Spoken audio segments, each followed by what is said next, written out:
بسم اللہ الرحمن الرحیم۔ معزز سامعین، السلام علیکم ورحمۃ اللہ وبرکاتہ۔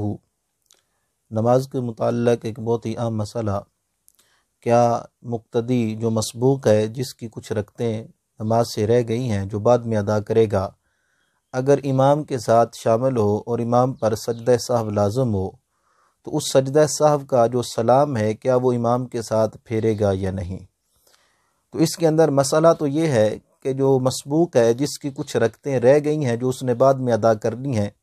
تو امام پر سجدہ سہو لازم ہونے کی وجہ سے اس پر بھی لازم ہو گیا۔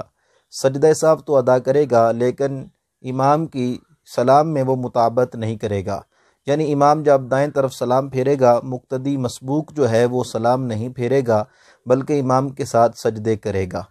اگر اس نے سلام پھیر دیا تو پھر اس کی دو صورتیں ہوں گی، یا تو وہ جان بوجھ کر امام کے ساتھ سلام پھیرے گا یا بھول کر پھیرے گا۔ اگر تو جان بوجھ کر اس مسبوق مقتدی نے، جس کی ابھی کچھ رکعتیں رہ گئی ہیں، امام کے ساتھ سجدہ سہو والا سلام پھیر دیا تو پھر تو اس کی نماز فاسد ہو گئی، اور اگر بھول کر پھیرتا ہے تو پھر اس کی نماز فاسد نہیں ہوگی، بعد میں اپنی نماز کو مکمل کر لے۔